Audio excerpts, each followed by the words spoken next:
Kisah Soekarno tinggalkan Istana Negara bawa satu benda terbungkus koran. Jelang Soeharto berkuasa. Menjelang Soeharto berkuasa, Soekarno yang tak lagi memiliki kewenangan pun terpaksa meninggalkan Istana Negara. Tanda-tanda Soekarno akan berakhir nampaknya setelah terjadinya peristiwa G30 PKI tahun 1965. Di sisi lain, era kuasa Soeharto yang perlahan pun melesat hingga akhirnya menduduki jabatan orang nomor 1 di Indonesia. Melansir dari buku berjudul Selangkah Lebih Dekat dengan Soekarno, tulisan Aji Nugroho yang diterbitkan tahun 2017, beredar kabar kalau Soekarno dipaksa Soeharto untuk meninggalkan Istana Negara.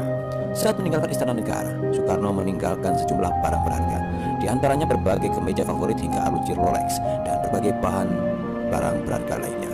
Meski demikian, ada satu barang berharga yang justru dibawa oleh Soekarno. Ketika meninggalkan Istana Kepresidenan, Bung Karno hanya membawa benda yang merupakan salah satu simbol dari 1001 kisah pengorbanan untuk menyelamatkan bangsa Indonesia, tulis Aji Nugroho. Benda yang dibawa dan digenggam erat oleh Soekarno itu adalah bendera pusaka, Sang Saka Merah Putih.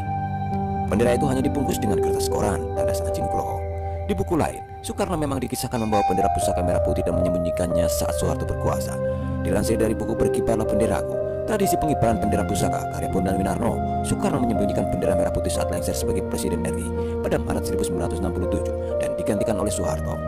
Wajar saja petugas Istana Negara saat itu gempar karena tak menemukan bendera pusaka tersebut.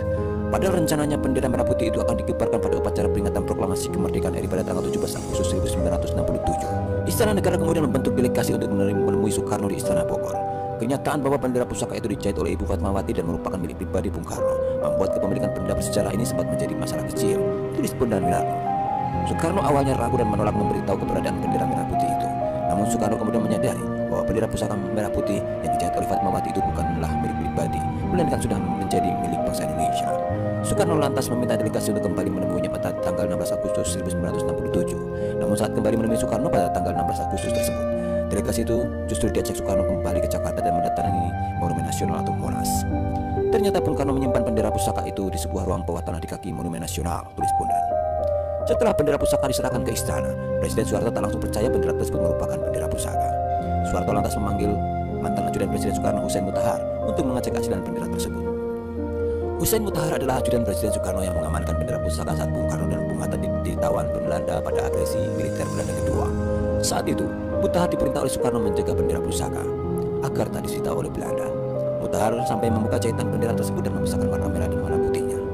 Setelah agresi militer kedua Belanda selesai, bendera pusaka dijahit kembali dan diserahkan kepada Soekarno. Karena tahu betul bendera pusaka, Mutahar mengatakan bahwa bendera yang disimpan oleh Soekarno di Monas itu adalah bendera pusaka.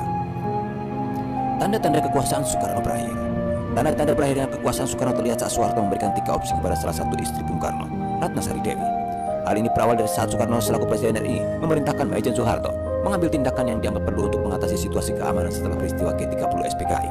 Dilansir dari buku Jenderal Yoga, Loyalis di Balik Layar, Soeharto kemudian memerintahkan Brigjen TNI Yoga Sukomo dan Martono untuk merancang sebuah pertemuan rahasia dengan Ratnasari Dewi.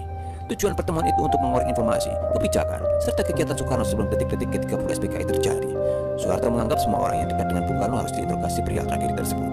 Soeharto dan Ratnasari Dewi direncanakan bertemu pada 20 Maret 1966 di lapangan golf Rawamangun, Jakarta Timur. Tidak mudah mengatur pertemuan itu karena Dewi adalah istri Presiden. Oleh karena itu diusulkan agar pertemuan dilakukan secara tidak resmi. Rencananya Soeharto akan bertemu dengan Dewi di lapangan golf, kata Yoga dalam buku biografinya yang berjudul Jenderal Yoga, Loyalis di Balik Layar. Dewi awalnya tak tahu pertemuan dengan Soeharto amatlah penting. Dalam pertemuan itu Soeharto memberi 3 opsi dan pilihan kepada Dewi untuk dipilih oleh Soekarno. Pertama, segera pergi ke luar negeri untuk istirahat tanpa ada lagi urusan politik di Indonesia. Kedua, tetap di Indonesia tetapi sebagai presiden yang tak lagi punya wewenang alias cuma sebutan saja. Ketiga, Soekarno mengundurkan diri secara total sebagai presiden. Pada saat itulah Dewi menyadari bahwa kepemimpinan Soekarno sudah habis dan kalah. Belakangan Dewi memberikan kesaksian kepada saya bahwa begitu mendengar 3 opsi saran Soeharto itu, dia baru menyadari bahwa dia dan suaminya telah kalah dalam permainan, kata Eiko Kurosawa, seorang sejarawan asal Jepang. Turunnya Presiden Soekarno merupakan awal dari melesatnya